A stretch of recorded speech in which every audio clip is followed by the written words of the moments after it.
Hi everyone and welcome back to my channel. എല്ലാവരും സുഖമായിട്ടിരിക്കുകയെന്ന് വിചാരിക്കുന്നു. അപ്പോൾ നമ്മുടെ ഇന്നത്തെ വീഡിയോ എന്ന് പറയുന്നത് ഒരു മേക്കപ്പ് ലുക്ക് ആണ്. ഇപ്പോൾ ഓണം വിഷു അങ്ങനത്തെ സംഭവങ്ങളൊന്നും അല്ല. എന്നിട്ട് എന്താ ഞാൻ ഈ സെറ്റ് മുണ്ട് എടുത്തിട്ടുള്ള വീഡിയോ ചെയ്യണമെന്ന് എല്ലാവർക്കും ഒരു ഡൗട്ട് ഉണ്ടാവും. ഇത് വേറെ ഒന്നും കൊണ്ടല്ല, ഇന്ന് ഞാൻ ചെയ്യാൻ പോകുന്നത് ഒരു സേവ് ദ ഡേറ്റ് ഫോട്ടോഷൂട്ടിന് പറ്റിയിട്ടുള്ള ഒരു മേക്കപ്പ് ലുക്ക് ആണ് കേട്ടോ. ഇതൊരു റിക്വസ്റ്റഡ് വീഡിയോ ആണ്. കുറച്ച് നാളായി എനിക്ക് റിക്വസ്റ്റ് വന്നിട്ട് ഈ കുട്ടിയോട് പറഞ്ഞിട്ടുണ്ടായിരുന്നു കുട്ടിക്ക് ഒരു മാസമൊക്കെ കഴിയുമ്പോൾ ഒരു ഫോട്ടോഷൂട്ട് ഉണ്ട്. അപ്പോൾ അതിന് ചെയ്യാൻ പറ്റിയൊരു കേരള സെറ്റ് മുണ്ടിൽ ചെയ്യാൻ പറ്റിയൊരു മേക്കപ്പ് ലുക്ക് കാണിക്കുമെന്ന് പറഞ്ഞിട്ടുണ്ടായിരുന്നു. അപ്പോൾ അതിന് പറ്റിയിട്ടുള്ളൊരു ലുക്കാണ് ഞാൻ ഇന്ന് കാണിക്കുന്നത്. ഞാൻ ഇന്നൊരു ബ്ലാക്ക് ആൻഡ് സിൽവർ കോമ്പിനേഷനുള്ള ഒരു സെറ്റ് മുണ്ട് വെച്ചിട്ടാണ് കാണിക്കുന്നത്. ഇപ്പോൾ വളരെ കുറച്ച് പ്രോഡക്ട്സ് വെച്ചിട്ട് സിമ്പിളായിട്ട് ചെയ്യാൻ പറ്റുന്ന ഒരു ലുക്കാണ് ഞാനിന്ന് കാണിക്കുന്നത്. ഇതിപ്പോൾ നിങ്ങൾ ബ്ലാക്ക് കളർ ബ്ലൗസ് മാത്രമല്ല, ഏത് കളർ ബ്ലൗസ് ഇട്ടാലും അതിൻ്റെ ഒക്കെ കൂടെ മാച്ചായി പോകുന്നൊരു ലുക്കാണ് കേട്ടോ. നിങ്ങൾക്ക് ഭയങ്കര ഈസി ആയിട്ട് ചെയ്യാൻ പറ്റും. തീരെ കുറവ് പ്രോഡക്ട്സ് അല്ല ഞാൻ യൂസ് ചെയ്തിരിക്കുന്നത്, കാരണം ഇതൊരു ഫോട്ടോഷൂട്ടിന് വേണ്ടിയിട്ടുള്ളൊരു മേക്കപ്പ് ലുക്കാണല്ലോ. അപ്പോൾ നമ്മൾ വെറുതെ ഇപ്പോൾ പുറത്തേക്കൊക്കെ പോകുകയാണെന്നുണ്ടെങ്കിൽ വളരെ കുറച്ച് സാധനങ്ങൾ വെച്ച് നമുക്ക് ചെയ്യാൻ പറ്റും. പക്ഷേ ഒരു ഫോട്ടോയിലൊക്കെ ആ ഒരു ഭംഗി കിട്ടണമെന്നുണ്ടെങ്കിൽ നമ്മൾ അതിൻ്റേതായ രീതിയിൽ തന്നെ മേക്കപ്പ് ചെയ്യണമല്ലോ. പിന്നെ ചില ആളുകൾ പറയാൻ കേട്ടിട്ടുണ്ട്, ഓവറായിട്ട് മേക്കപ്പ് ചെയ്താൽ മാത്രമേ ഇത്തിരിയെങ്കിലും ആ ഫോട്ടോസിലൊക്കെ കാണുള്ളൂ എന്ന് പറയുന്നത് ഞാൻ കേട്ടിട്ടുണ്ട്. അങ്ങനെ വിചാരിക്കുന്നതും പറയുന്നതും ഒക്കെ മണ്ടത്തരമാണ് കേട്ടോ. നമ്മൾ ഓവറായിട്ട് ചെയ്യേണ്ട യാതൊരു കാര്യമില്ല. നമ്മൾ മര്യാദയ്ക്ക് മേക്കപ്പ് ചെയ്ത് കഴിഞ്ഞാൽ അത് അതുപോലെ അതിൽ കണ്ടോളും. ഓവറായിട്ട് അല്ലെങ്കിൽ കുറേ മേക്കപ്പ് ചെയ്താലേ ഇത്തിരിയെങ്കിലും ക്യാമറയിൽ കാണൂ എന്നുള്ളത് വളരെ ശുദ്ധ മണ്ടത്തരമാണ്. അതുകൊണ്ട് അങ്ങനെ വിചാരിച്ചിട്ട് ആരും മേക്കപ്പ് ചെയ്യരുത്. സാധാരണ നമ്മൾ പുറത്തേക്ക് പോകുമ്പോൾ എങ്ങനെയാണോ മേക്കപ്പ് ചെയ്യുന്നത് അതിൽ നിന്ന് കുറച്ച് ഡിഫറെൻ്റ് ആണെന്ന് മാത്രമേ ഉള്ളൂ. അപ്പോൾ അതിൻ്റെ ടിപ്സും കാര്യങ്ങളൊക്കെ ഞാൻ ഈ വീഡിയോയിൽ ഉൾപ്പെടുത്തിയിട്ടുണ്ട്. അപ്പോൾ വീഡിയോ ഫുള്ളായിട്ട് കാണാം. വീഡിയോ ഫുള്ളായിട്ട് കാണാൻ പറഞ്ഞത് രണ്ട് കാര്യങ്ങളുണ്ട്. ഒന്ന്, ആ ടിപ്സൊക്കെ അറിയാൻ വേണ്ടിയിട്ട്. രണ്ടാമത്തേന്ന് പറയുന്നത്, ഞാൻ ഈ ഒരു വീഡിയോയിലും വരുന്ന രണ്ട് വീഡിയോസിലും ഗിവ് അവേ കൂടി ഉൾപ്പെടുത്തിയിട്ടുണ്ട്. അപ്പോൾ നിങ്ങൾക്ക് അത്യാവശ്യം നല്ല ഗിഫ്റ്റുകളൊക്കെ കിട്ടാനുള്ള ചാൻസും ഉണ്ട് കേട്ടോ. അപ്പോൾ ഇനി ഒരുപാട് വലിച്ചു നീട്ടേണ്ട, നമുക്ക് വേഗം തന്നെ നമ്മുടെ വീഡിയോയിലേക്ക് കടക്കാം. അപ്പോൾ അതിന് മുമ്പ് ഒരു കാര്യം കൂടി പറയാനുണ്ട്. വേറെ ഒന്നുമല്ല, വീഡിയോ ഇഷ്ടമായെങ്കിൽ വീഡിയോ ലൈക്ക് ചെയ്യുക, നിങ്ങളുടെ ഫ്രണ്ട്സ് ഫാമിലിയൊക്കെ ആയിട്ട് ഈ വീഡിയോ ഒന്ന് ഷെയർ ചെയ്യുക. അതുപോലെ തന്നെ ചാനൽ ഇഷ്ടമാകുകയാണെന്നുണ്ടെങ്കിൽ സബ്സ്ക്രൈബ് ചെയ്യുക. അപ്പോൾ ഗിവ് അവേയുടെ കാര്യം ആരും മറക്കണ്ട. അപ്പോൾ നമുക്ക് വേഗം തന്നെ നമ്മുടെ വീഡിയോ സ്റ്റാർട്ട് ചെയ്യാം. അപ്പോൾ ഞാൻ ആദ്യമേ തന്നെ എൻ്റെ ഫേസ് നന്നായിട്ട് മോയ്സ്ചറൈസ് ചെയ്യാണ്. മോയ്സ്ചറൈസർ ഇടാണ്ട് ഒരിക്കലും മേക്കപ്പ് സ്റ്റാർട്ട് ചെയ്യരുത്. അതിപ്പോൾ ഫോട്ടോസിന് വേണ്ടിയിട്ടല്ല, നമ്മൾ എപ്പോൾ മേക്കപ്പ് ചെയ്യുമ്പോഴും മോയ്സ്ചറൈസ് ചെയ്തിട്ട് വേണം മേക്കപ്പ് സ്റ്റാർട്ട് ചെയ്യാനായിട്ട്. അപ്പോൾ നിങ്ങൾക്ക് ഏത് ക്രീം വേണമെങ്കിലും യൂസ് ചെയ്യാം കേട്ടോ. ഞാൻ യൂസ് ചെയ്യുന്ന പ്രോഡക്ട്സും അതുപോലെ തന്നെ എൻ്റെ കുറച്ച് ഫേവറേറ്റ്സും എല്ലാം ഞാൻ താഴെ ഡിസ്ക്രിപ്ഷനിൽ കൊടുത്തിട്ടുണ്ട്. അപ്പോൾ അതൊന്ന് ചെക്ക് ചെയ്ത് നോക്കിയാൽ മതി. അടുത്തതായിട്ട് ഞാൻ പ്രൈമർ ഓയിലാണ് ഉപയോഗിക്കുന്നത്. ഇത് സ്റ്റേക്ക് വെർക്കിയുടെ പ്രൈമർ ഓയിലാണ്. ഭയങ്കര അഫോർഡബിൾ ആയിട്ടുള്ള ഒരു അടിപൊളി പ്രൈമർ ഓയിലാണ് കേട്ടോ. നിങ്ങൾക്ക് ഏത് ടൈപ്പ് പ്രൈമർ വേണമെങ്കിലും ഉപയോഗിക്കാം. പ്രൈമർ ഓയിലാകുമ്പോഴുള്ള ഗുണം എന്താണെന്ന് വെച്ചാൽ ഇത് ഭയങ്കര ലൈറ്റ് വെയിറ്റ് ആണ്. പിന്നെ നമ്മുടെ സ്കിന്നിന് എന്തെങ്കിലും ഡ്രൈനെസ് ഒക്കെ ഉണ്ടെങ്കിൽ അതൊക്കെ നന്നായിട്ട് മാറിക്കിട്ടും. ഒരു ചെറിയൊരു ഗ്ലോ ഒക്കെ ഉണ്ടാവും. സോ എനിക്ക് പ്രൈമർ ഓയിൽ ഭയങ്കര ഇഷ്ടമാണ്. ഭയങ്കര പോർസ് ഒക്കെ ഉള്ള ആൾക്കാരാണെന്നുണ്ടെങ്കിൽ അത് പോർ ഫില്ലിംഗ് ആയിട്ടുള്ളൊരു പ്രൈമർ തന്നെ ഉപയോഗിക്കണം. സിലിക്കൺ പേസ്റ്റ് ആയിട്ടുള്ള പ്രൈമർ യൂസ് ചെയ്തിട്ട് ഫേസ് നന്നായിട്ട് പ്രൈം ചെയ്യാം. അപ്പോൾ അങ്ങനത്തെ വലിയ ഇഷ്യൂസൊന്നും ഇല്ലാത്ത സ്കിന്നാണെന്നുണ്ടെങ്കിൽ നിങ്ങൾക്ക് പ്രൈമർ ഓയിൽ ഉപയോഗിക്കാം. നിങ്ങളുടെ ഇഷ്ടത്തിനനുസരിച്ച് ഉപയോഗിക്കാം കേട്ടോ. അടുത്തതായിട്ട് ഞാൻ ഐബ്രോസ് ഫില്ല് ചെയ്യാൻ പോവാണ്. അപ്പോൾ ആ സമയം കൊണ്ട് ആ പ്രൈമർ ഓയിലൊന്ന് സെറ്റ് ആവുമല്ലോ. അങ്ങനെയാണ് ഞാൻ പൊതുവേ ചെയ്യാറുള്ളത്. അപ്പോൾ നിങ്ങൾക്ക് ഏത് ഐബ്രോ പെൻസിൽ വേണമെങ്കിൽ യൂസ് ചെയ്യാം. അത് നിങ്ങൾ സാധാരണ എങ്ങനെയാണ് നിങ്ങളുടെ ഐബ്രോസ് ഫില്ല് ചെയ്യാറുള്ളതെന്ന് വെച്ചാൽ അതുപോലെ ചെയ്യുക. അപ്പോൾ ഞാൻ യൂസ് ചെയ്യുന്നത് മിസ് ക്ലെയറിൻ്റെ ഐബ്രോ പെൻസിലാണ്. എൻ്റെ ഏറ്റവും ഇഷ്ടപ്പെട്ട ഒരു ഐബ്രോ പെൻസിലാണ്. മാത്രമല്ല, ഞാൻ ഈ ഒരു വീഡിയോയിൽ മാക്സിമം അഫോർഡബിൾ ആയിട്ടുള്ള പ്രോഡക്ട്സ് യൂസ് ചെയ്യാനാണ് നോക്കിയിട്ടുള്ളത്.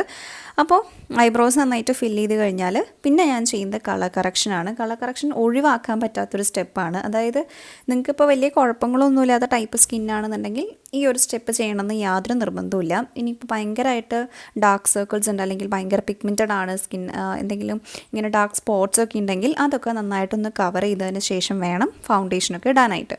ഇല്ലെങ്കിൽ അത് ഫോട്ടോസിൽ ആ ഭാഗങ്ങളൊക്കെ നിങ്ങൾക്ക് ഫേസിൽ ഇങ്ങനെ ഡാർക്കായിട്ട് നിൽക്കുന്ന അല്ലെങ്കിൽ വേറെ കളറായിട്ട് നിൽക്കുന്ന പോർഷൻസൊക്കെ ഭയങ്കരമായിട്ട് ഇങ്ങനെ ഭയങ്കര ആഷി ആയിട്ട് ഇങ്ങനെ നിൽക്കും. അത് ഭയങ്കര വൃത്തികേടായിരിക്കും. അപ്പോൾ കളർ കറക്ഷൻ അത്യാവശ്യമുള്ള സ്കിന്നാണെന്നുണ്ടെങ്കിൽ അത് ചെയ്തതിന് ശേഷം മാത്രം ഫൗണ്ടേഷനിലേക്ക് പോവുക. അപ്പോൾ ഞാൻ എൻ്റെ ഫേസിൽ ഡാർക്കായിട്ടിരിക്കുന്ന പോർഷൻസൊക്കെ ഒരു ഓറഞ്ച് കറക്റ്റർ വെച്ചിട്ട് കറക്റ്റ് ചെയ്തെടുക്കുകയാണ്. ഇപ്പോൾ ഞാൻ യൂസ് ചെയ്തിരിക്കുന്നത് NYBയുടെ ഒരു കറക്റ്റർ സ്റ്റിക്കാണ്. ഇത് ഭയങ്കര അഫോർഡബിൾ ആയിട്ടുള്ളൊരു പ്രോഡക്റ്റാണ്. 100 രൂപേൻ്റെ താഴെ ഇങ്ങോട്ടാണ് ഇതിൻ്റെ പ്രൈസ് വരുന്നത്. അപ്പോൾ ഞാൻ എൻ്റെ ഫേസിൽ അപ്ലൈ ചെയ്തതിന് ശേഷം എൻ്റെ വിരൽ വെച്ചിട്ട് തന്നെ നന്നായിട്ടൊന്ന് ബ്ലെൻഡ് ചെയ്തെടുക്കുകയാണ്. അതിനുശേഷം ഈ കറക്റ്ററൊക്കെ നന്നായിട്ടൊന്ന് സെറ്റ് ചെയ്ത് കൊടുക്കണം. ഇല്ലെങ്കിൽ അത് നമ്മുടെ ഫൗണ്ടേഷന് കൂടെ മിക്സ് ആയിട്ട് ആകെ ഓറഞ്ചിഷ് ആയിട്ട് മാറും. അപ്പോൾ അത് ഒഴിവാക്കാനായിട്ട് നമ്മൾ ഏതെങ്കിലും ഒരു സെറ്റിംഗ് പൗഡർ വെച്ചിട്ട് അതൊന്ന് സെറ്റ് ചെയ്ത് കൊടുക്കുക. അപ്പോൾ ഞാൻ യൂസ് ചെയ്തിരിക്കുന്ന സ്വിസ് ബ്യൂട്ടീൻ്റെ ഒരു സെറ്റിംഗ് പൗഡറാണ്. യൂസ് ചെയ്തിരിക്കുന്ന പ്രോഡക്റ്റ്സ് എല്ലാം താഴെ ഡിസ്ക്രിപ്ഷൻ ബോക്സിൽ കൊടുത്തിട്ടുണ്ടാവും. അപ്പോൾ അതൊന്ന് ചെക്ക് ചെയ്ത് നോക്കാൻ മറക്കരുത്. വളരെ ലൈറ്റായിട്ട് മാത്രം യൂസ് ചെയ്യുക കേട്ടോ. ഇല്ലെങ്കിൽ നമ്മളതിൻ്റെ മുകളിൽ ഫൗണ്ടേഷനും കൺസീലറൊക്കെ ഇടുമ്പോൾ ഇത് ആകെ ഭയങ്കര കേക്കി ആയിട്ട് മാറും. അപ്പോൾ വളരെ ലൈറ്റായിട്ട് മാത്രം സെറ്റ് ചെയ്ത് കൊടുക്കുക. അപ്പോൾ അടുത്തതായിട്ട് ഞാൻ ഫൗണ്ടേഷനിലേക്ക് പോവാണ്. അപ്പോൾ ഞാൻ ഇന്ന് യൂസ് ചെയ്യുന്നത് വെറ്റ് ആൻഡ് വൈൽഡിൻ്റെ ഫോട്ടോ ഫോക്കസ് ഫൗണ്ടേഷനാണ്. ടോഫിയാണ് എൻ്റെ ഷെയ്ഡ്. അപ്പോൾ ഞാൻ കുറച്ച് എൻ്റെ ഫേസിലും അതുപോലെ തന്നെ കഴുത്തിലൊക്കെ ഒന്ന് ഡോട്ട് ചെയ്ത് കൊടുത്തിട്ട് ഒരു ബ്യൂട്ടി ബ്ലെൻഡർ വെച്ചിട്ട് നന്നായിട്ട് ബ്ലെൻഡ് ചെയ്തെടുക്കുകയാണ്. നിങ്ങളുടെ അതേ ഷെയ്ഡ് ഫൗണ്ടേഷൻ തന്നെ ഉപയോഗിക്കാനായിട്ട് പ്രത്യേകം ശ്രദ്ധിക്കുക. ഒരിക്കലും ലൈറ്റ് ഷെയ്ഡ് ഫൗണ്ടേഷൻസ് ഒന്നും എടുക്കരുത്. നിങ്ങളുടെ കറക്റ്റ് ഷെയ്ഡ് അല്ലാന്നുണ്ടെങ്കിൽ അത് ഫോട്ടോസിലൊക്കെ ഭയങ്കര വൃത്തികേടായിരിക്കും, ഭയങ്കര വിളറി എടുത്ത് കാണിക്കും അത്. അപ്പോൾ നിങ്ങളുടെ അതേ ഷെയ്ഡ് തന്നെ ഉപയോഗിക്കാനായിട്ട് പ്രത്യേകം ശ്രദ്ധിക്കുക. അടുത്തതായിട്ട് ഞാൻ കൺസീലറാണ് യൂസ് ചെയ്യുന്നത്. ഇത് പാക്കിൻ്റെ ടേക്ക് കവർ കൺസീലറാണ്. ഇത് പ്രൈസ് ഇത്തിരി കൂടുതലാണെന്നേ ഉള്ളൂ, പക്ഷേ അടിപൊളി കൺസീലറാണ്. ഇത് ഓഫറിലൊക്കെ നമുക്ക് ഡിസ്കൗണ്ടിലൊക്കെ കിട്ടും കേട്ടോ. അപ്പോൾ മേടിച്ച് കഴിഞ്ഞാൽ നല്ലൊരു കൺസീലർ തന്നെയാണ്, നല്ല കവറേജുള്ള സൂപ്പർ കൺസീലറാണ്. അപ്പോൾ ഞാൻ എൻ്റെ ഫേസിൽ സെൻറ്റർ പോർഷനിൽ ഒന്ന് ഹൈലൈറ്റ് ചെയ്ത് കാണിക്കാൻ വേണ്ടിയിട്ട് സെൻറ്റർ പോർഷനിലും അതുപോലെ തന്നെ ഇനി എവിടെയെങ്കിലും കവർ ചെയ്യാനുണ്ടെങ്കിൽ അവിടെയും കൂടി ഒന്ന് അപ്ലൈ ചെയ്ത് കൊടുത്തിട്ട് നന്നായിട്ടൊരു ബ്യൂട്ടി ബ്ലെൻഡർ വെച്ചിട്ട് ബ്ലെൻഡ് ചെയ്തെടുക്കുകയാണ്. ഗിവ് അവേയുടെ കാര്യം ഞാൻ ഒന്നും കൂടി ഓർമ്മിപ്പിക്കുകയാണ്. ഈ വീഡിയോയും അടുത്ത 2 വീഡിയോസും കൂടി കണ്ട് നിങ്ങൾക്ക് എന്താണ് ആ വീഡിയോയെക്കുറിച്ചുള്ള അഭിപ്രായം, അല്ലെങ്കിൽ നിങ്ങൾക്ക് എന്താണ് ആ വീഡിയോ കാണുമ്പോൾ കമൻറ്റ് ചെയ്യാൻ തോന്നുന്നത് എന്നുണ്ടെങ്കിൽ അത് താഴെ കമൻറ്റ് ചെയ്യുക. അങ്ങനെ ഈ 3 വീഡിയോസിൽ നിന്നും സെലക്ട് ചെയ്യുന്ന 3 ഭാഗ്യശാലികൾക്കാണ് ഗിഫ്റ്റ് കിട്ടാൻ പോകുന്നത്. അപ്പോൾ ഈ ഒരു ചാൻസ് വെറുതെ കളയണ്ട, വേഗം തന്നെ പോയി കമൻറ്റ് ചെയ്തോളൂ. മാത്രമല്ല ഗിവ് അവേയുടെ റൂൾസും കാര്യങ്ങളെല്ലാം ഞാൻ താഴെ ഡിസ്ക്രിപ്ഷനിൽ കൊടുത്തിട്ടുണ്ടാകും, അതും കൂടി ഒന്ന് ചെക്ക് ചെയ്ത് നോക്കുക കേട്ടോ. അടുത്തതായിട്ട് ഞാൻ നേരത്തെ എടുത്ത അതേ ലൂസ് പൗഡർ തന്നെ ഒരു ബ്രഷിലെടുത്തിട്ട് നന്നായിട്ട് എൻ്റെ ബേസ് ഒന്ന് സെറ്റ് ചെയ്ത് കൊടുക്കുകയാണ്. നിങ്ങൾക്ക് ലൂസ് പൗഡർ ഉപയോഗിക്കാം, അല്ലെങ്കിൽ കോമ്പാക്ട് പൗഡർ ഉണ്ടെങ്കിൽ അതും ഉപയോഗിക്കാം. അടുത്തതായിട്ട് ഞാൻ ഐ മേക്കപ്പിന് വേണ്ടിയിട്ടും ബ്ലഷ് ഇടാനും കോൺടൂർ ചെയ്യാനും ഹൈലൈറ്റ് ചെയ്യാനും എല്ലാത്തിനും വേണ്ടിയിട്ട് വെറ്റ് ആൻഡ് വൈൽഡിൻ്റെ ഈ ഒരു കളർ ഐക്കൺ ഐഷാഡോ പാലറ്റാണ് ഉപയോഗിക്കുന്നത്. ഇത് റോസ് ഇൻ ദ എയർ എന്ന് പറഞ്ഞിട്ടൊരു പാലറ്റാണ് കേട്ടോ. ഇതിലെ ഈ ഒരു ബേൺഡ് ഓറഞ്ച് ഷെയ്ഡ് ഞാനൊരു വലിയൊരു ബ്ലെൻഡിങ് ബ്രഷിലെടുത്തിട്ട് എൻ്റെ ഐലിഡ്സിൽ ഫുൾ അപ്ലൈ ചെയ്ത് കൊടുക്കുകയാണ്.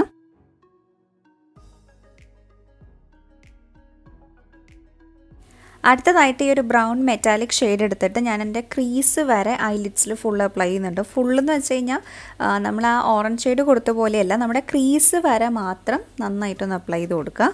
നിങ്ങളുടെ കയ്യിൽ ഫ്ലാറ്റ് ഷെയ്ഡ് ബ്രഷ് ഉണ്ടെങ്കിൽ അത് വെച്ചിട്ട് അപ്ലൈ ചെയ്യാം. ഇല്ലാന്നുണ്ടെങ്കിൽ നിങ്ങളുടെ വിരൽ വെച്ചിട്ട് ആ കളറൊന്ന് ജസ്റ്റ് നിങ്ങളുടെ ലിഡ്സിൻ്റെ മുകളിലൊന്ന് തേച്ച് കൊടുത്താൽ മാത്രം മതി. എന്നിട്ട് നമ്മൾ നേരത്തെ ഉപയോഗിച്ച അതേ ഓറഞ്ച് ഷെയ്ഡ് എടുത്തിട്ട് നമ്മുടെ കണ്ണിൻ്റെ താഴെയും കൂടി ഒന്ന് അപ്ലൈ ചെയ്ത് കൊടുക്കുക. അതിനുശേഷം ഒരു കാജൽ യൂസ് ചെയ്തിട്ട് വളരെ റഫായിട്ടൊരു ലൈൻ വരച്ചു കൊടുക്കുക. വലിയ ഭംഗിയൊന്നും വേണമെന്നില്ല, ജസ്റ്റ് ഒരു വര ഉണ്ടായാൽ മാത്രം മതി. അതിനുശേഷം അതൊരു ബ്രഷ് വെച്ചിട്ട് നന്നായിട്ടൊന്ന് സ്മഡ്ജ് ചെയ്ത് കൊടുക്കുക. ഓവറായിട്ട് മുകളിലേക്ക് ഇങ്ങനെ കൊടുക്കരുത് സ്മഡ്ജ് ചെയ്യുമ്പോൾ, ജസ്റ്റ് ആ ലൈൻ മാത്രം ഇങ്ങനെ ഒന്ന് സ്മഡ്ജ് ചെയ്ത് കൊടുത്താൽ മാത്രം മതി. ട്രഡീഷണൽ ലുക്ക് ചെയ്യുമ്പം അതിൽ കണ്ണ് എഴുതിയില്ല എന്നുണ്ടെങ്കിൽ ഭയങ്കര എന്തോ ഒരു കുറവ് പോലെയാണല്ലോ. അപ്പോൾ നമ്മൾ ഐലൈനർ ഒന്നും ഉപയോഗിക്കില്ല, ജസ്റ്റ് ഒരു കാജൽ വെച്ചിട്ടുള്ളൊരു നല്ല രസമായിട്ടുള്ളൊരു ഐ മേക്കപ്പാണ് ഞാൻ ചെയ്യുന്നത്. വളരെ സിമ്പിളാണല്ലോ, നിങ്ങൾക്ക് ചെയ്യുമ്പോൾ മനസ്സിലാവും. അതിനുശേഷം അതേ കാജൽ വെച്ചിട്ട് ഞാൻ എൻ്റെ ടൈറ്റ് ലൈൻ ചെയ്യുകയാണ്. എന്നിട്ട് നമ്മുടെ ലോവർ ലാഷ് ലൈനിലും കൂടി ഞാൻ കാജൽ അപ്ലൈ ചെയ്ത് കൊടുത്തിട്ട് വീണ്ടും ആ ബ്രഷ് എടുത്ത് നന്നായിട്ടൊന്ന് സ്മഡ്ജ് ചെയ്ത് കൊടുക്കുകയാണ്. ഇത്രയേ ഉള്ളൂ നമ്മുടെ ഐ മേക്കപ്പ്. ഇനി സ്മഡ്ജ് ചെയ്യുമ്പോൾ ഇങ്ങനത്തെ ബ്രഷ് ഉണ്ടെങ്കിൽ നിങ്ങൾക്ക് ബ്രഷ് യൂസ് ചെയ്യാം. ഇല്ലയെന്നുണ്ടെങ്കിൽ നമുക്ക് ക്യൂട്ടിപ്പ് ഉണ്ടാവില്ല എല്ലാവരുടെ വീട്ടിൽ, അത് വെച്ചിട്ടും ജസ്റ്റ് ഒന്ന് സ്മഡ്ജ് ചെയ്ത് കൊടുത്താൽ മാത്രം മതി. നിങ്ങൾക്കിപ്പോൾ ഇത്തിരി കൂടി വലിയ കണ്ണാണെന്നുണ്ടെങ്കിൽ നിങ്ങൾക്ക് കുറച്ചുകൂടി ബോൾഡായിട്ട് ചെയ്യാം. പക്ഷേ എൻ്റെ ചെറിയ കണ്ണായതുകൊണ്ട് ഞാൻ എപ്പോഴും വളരെ ലൈറ്റായിട്ട് മാത്രമേ ചെയ്യാറുള്ളൂ. ഇല്ലെങ്കിൽ ചെറിയ കണ്ണുള്ളവർ ഭയങ്കര ഡാർക്കായിട്ട് ഇങ്ങനെ കാജൽ ചെയ്യുമ്പം അത് ഭയങ്കരമായിട്ട് നമ്മുടെ കണ്ണ് ഒന്നും കൂടി ചെറുതാക്കും. അപ്പോൾ അതൊന്ന് പ്രത്യേകം ശ്രദ്ധിക്കുക കേട്ടോ. അതിനുശേഷം ഈ ഒരു ബ്രൗൺ ഷെയ്ഡ് എടുത്തിട്ട് ഞാൻ എൻ്റെ ഫേസ് നന്നായിട്ട് കോൺടൂർ ചെയ്യുകയാണ്. അപ്പോൾ നമുക്ക് ഫോട്ടോസിലൊക്കെ കുറച്ചുകൂടി നല്ല ഷേപ്പുള്ളൊരു ഫേസ് ആയിട്ട് തോന്നിക്കും.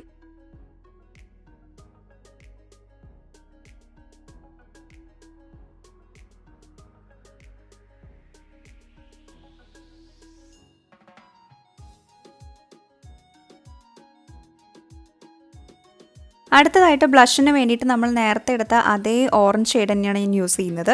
നിങ്ങൾക്ക് ഒന്നെങ്കിൽ ആ ഷെയ്ഡ് യൂസ് ചെയ്യാം, അല്ലെങ്കിൽ അതിൻ്റെ തൊട്ടപ്പുറത്തുള്ള ഷെയ്ഡ് യൂസ് ചെയ്യാം, അല്ലെങ്കിൽ ഈ 2 ഷെയ്ഡ്സും മിക്സ് ചെയ്തിട്ട് യൂസ് ചെയ്യാം. എങ്ങനെ വേണമെങ്കിലും ബ്ലഷിന് പറ്റിയ ഷെയ്ഡ്സാണ്. അപ്പോൾ അതെടുത്തിട്ട് നന്നായിട്ട് ഞാൻ ബ്ലഷ് ഇടുകയാണ്. അടുത്തതായിട്ട് ഈ ഒരു ഹൈലൈറ്റിംഗ് ഷെയ്ഡ് വെച്ചിട്ട് ഞാൻ എൻ്റെ ഫേസ് നന്നായിട്ടൊന്ന് ഹൈലൈറ്റ് ചെയ്യാണ്. ഹൈലൈറ്റർ ഇടുമ്പം പ്രത്യേകം ശ്രദ്ധിക്കേണ്ട കാര്യം എന്ന് പറയുന്നത് ഇന്നർ കോർണേഴ്സും അതുപോലെ തന്നെ ബ്രോ ബോൺസും നന്നായിട്ട് ഹൈലൈറ്റ് ചെയ്തിരിക്കണം. ഇല്ലെങ്കിൽ നമ്മുടെ കണ്ണ് ഭയങ്കരമായിട്ട് ഇങ്ങനെ അകത്തേക്ക് പോയ പോലെ, അതായത് കണ്ണെടുത്ത് കാണിക്കാതിരിക്കും. ഓക്കെ, അപ്പോൾ ആ പോർഷൻസും കൂടി ഒന്ന് ഓർമ്മ വെച്ചിട്ട് ഹൈലൈറ്റ് ചെയ്യുക. ഞാനെപ്പോഴും മറന്നു പോകുന്ന ഭാഗങ്ങളാണ്, അതുകൊണ്ടാണ് ഞാൻ ഇത്രയും പ്രത്യേകം എടുത്ത് പറഞ്ഞത്. അടുത്തതായിട്ട് നമ്മുടെ ഐ മേക്കപ്പ് ഫിനിഷ് ചെയ്യാൻ വേണ്ടിയിട്ട് നമുക്ക് മസ്കാര ഇട്ട് കൊടുക്കണം. അപ്പോൾ ഞാൻ അതിന് മുൻപ് എൻ്റെ ലാഷസ് ഒന്ന് കേൾ ചെയ്യുവാണ്. മസ്കാരയ്ക്കായിട്ട് ഞാൻ ഇന്ന് എടുത്തിരിക്കുന്നത് മേബിലിൻ്റെ കൊളോസൽ മസ്കാരയാണ്. അതെൻ്റെ ഏറ്റവും ഇഷ്ടപ്പെട്ട മസ്കാരയാണ്. നല്ല മസ്കാരയാണ് കേട്ടോ. നമുക്കൊരു ഡിസ്കൗണ്ടിലൊരു 250-300 രൂപയ്ക്കൊക്കെ നമുക്ക് വാങ്ങിക്കാൻ കിട്ടും. അപ്പോൾ ആ ഒരു മസ്കാര വെച്ചിട്ട് നന്നായിട്ട് ലാഷസ്, ലോവർ ലാഷസും അപ്പർ ലാഷസും നന്നായിട്ട് കോട്ട് ചെയ്ത് കൊടുക്കുകയാണ്. നിങ്ങൾ ലാഷസ് വെക്കുന്നുണ്ടെങ്കിൽ ജസ്റ്റ് ഒരു കോട്ട് കൊടുത്താൽ മതി. ലാഷസ് വെക്കുന്നില്ല എന്നുണ്ടെങ്കിൽ അത്യാവശ്യം നന്നായിട്ട് തന്നെ കോട്ട് ചെയ്യുക. ഒരു 2-3 കോട്ടൊക്കെ മസ്കാര ഇട്ട് കൊടുക്കുക. ഞാൻ ലാഷസ് വെക്കുന്നുണ്ട്, കാരണം ലാഷസ് വെച്ച് കഴിഞ്ഞാൽ അത് ഫോട്ടോസിലൊരു പ്രത്യേക ഭംഗിയായിരിക്കും. നമുക്ക് കണ്ണൊന്നുകൂടി തുറന്ന് കാണിക്കുന്ന പോലെ തോന്നിക്കും. അടുത്തതായിട്ട് ലിപ്സ്റ്റിക്കിന് വേണ്ടിയിട്ട് ഞാൻ വളരെ ന്യൂഡായിട്ടുള്ളൊരു ഷെയ്ഡാണ് എടുത്തിട്ടുള്ളത്. ഇത് ലാക്മി ഫോറെവർ മാറ്റ് ലിക്വിഡ് ലിപ് കളറാണ്. ന്യൂഡ് ഡ്രീമാണ് ഈ ഷെയ്ഡ്. ഇത് ഞാൻ മുമ്പ് കാണിച്ചിട്ടുള്ള ഷെയ്ഡ് തന്നെയാണ്. ഇത് എല്ലാ സ്കിൻ ടോണുകാർക്കും മാച്ച് ആവുന്നൊരു ഷെയ്ഡാണ് കേട്ടോ. അതുകൊണ്ടാണ് ഞാൻ ഇത് തന്നെ എടുത്തത്. ഇനി ഈ ലിപ്സ്റ്റിക് അല്ലാന്നുണ്ടെങ്കിൽ നിങ്ങൾക്ക് ഇതിന് പകരമായിട്ടുള്ള വേറെ കുറച്ച് ഓപ്ഷൻസും കൂടി ഞാൻ താഴെ ഡിസ്ക്രിപ്ഷനിൽ കൊടുത്തിട്ടുണ്ട്. അപ്പോൾ ഇത് നല്ലൊരു ലിപ്സ്റ്റിക്കാണ് കേട്ടോ. ഇത് നല്ല കംഫർട്ടബിളാണ്, നല്ല ലോങ് ലാസ്റ്റിംഗ് ആണ്, വാട്ടർ പ്രൂഫാണ്. എനിക്ക് ഭയങ്കര ഇഷ്ടമുള്ള ലിപ്സ്റ്റിക്കാണ്. അപ്പോൾ അതേ ഞാൻ ലാഷസ് വെക്കുകയാണ് അടുത്തതായിട്ട്. ലാഷസ് ഞാൻ വെച്ചിരിക്കുന്ന ലാഷസ് നൈക്കയുടെയാണ്. ഇത് ഭയങ്കര നാച്ചുറലായിട്ട് തോന്നിക്കുന്ന പോലത്തെ ലാഷസ് ആണ് കേട്ടോ. ഇതിനാകെ 200 രൂപേനെ താഴെയാണ് വരുന്നത്. പാക്കിൻ്റെ ഒക്കെ ആകുമ്പോൾ 300 രൂപയുടെ മുകളിൽ പോകുമല്ലോ. ഇനി അടുത്ത ഞാൻ ജ്വല്ലറിയിലേക്ക് കടക്കുകയാണ്. ഞാൻ ഇട്ടിരിക്കുന്ന നോസ് പിന്നും അതുപോലെ തന്നെ ഇപ്പോൾ ഇട്ടേക്കുന്ന ആ നെക്ക് പീസും ഇയറിങ്ങും എല്ലാം ഞാൻ VP സ്റ്റോർ എന്ന് പറയുന്ന ഇൻസ്റ്റാഗ്രാം സ്റ്റോറിൽ നിന്ന് എടുത്തതാണ്. ഇത് എനിക്ക് ഭയങ്കര ഇഷ്ടമായിട്ട്, നല്ല രസമായിട്ടുള്ളൊരു, എന്താ പറയുക, നല്ല അടിപൊളി ഒരു കുങ്കുരു ചോക്കറും അതുപോലെ തന്നെ അതിന് മാച്ചിങ് ആയിട്ടുള്ളൊരു ഇയറിങ്സും എനിക്ക് ഭയങ്കര ഇഷ്ടമായി. നല്ല രസമായിട്ടുള്ളൊരു പീസ് തന്നെയാണ്. ഇതിൻ്റെ ലിങ്കൊക്കെ ഞാൻ താഴെ കൊടുക്കാം കേട്ടോ.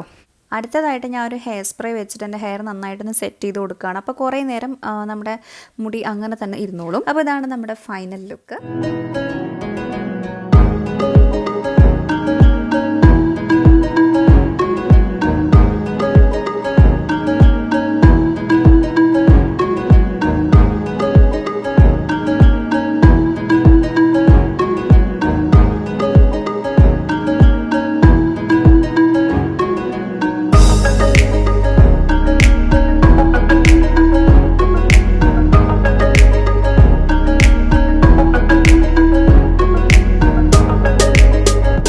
അപ്പോൾ എല്ലാവർക്കും ഇന്നത്തെ വീഡിയോ ഇഷ്ടപ്പെട്ടു എന്ന് വിചാരിക്കുകയാണ്. ഈ ലുക്കിനെ കുറിച്ചിട്ടുള്ള നിങ്ങളുടെ അഭിപ്രായം താഴെ കമൻറ്റ് ചെയ്യുക. മാത്രമല്ല, വീഡിയോ ഇഷ്ടമായെന്നുണ്ടെങ്കിൽ വീഡിയോ ലൈക്ക് ചെയ്യുക, ഷെയർ ചെയ്യുക. അതുപോലെ തന്നെ എൻ്റെ ചാനൽ ഇഷ്ടമായെന്നുണ്ടെങ്കിൽ ഇനിയും എൻ്റെ വീഡിയോസൊക്കെ നിങ്ങൾക്ക് കാണണമെന്ന് ആഗ്രഹമുണ്ടെങ്കിൽ എൻ്റെ ചാനൽ സബ്സ്ക്രൈബ് ചെയ്യുക. അപ്പോൾ നമുക്ക് മറ്റൊരു വീഡിയോയിൽ കാണാം. അതുവരെ എല്ലാവർക്കും ബൈ.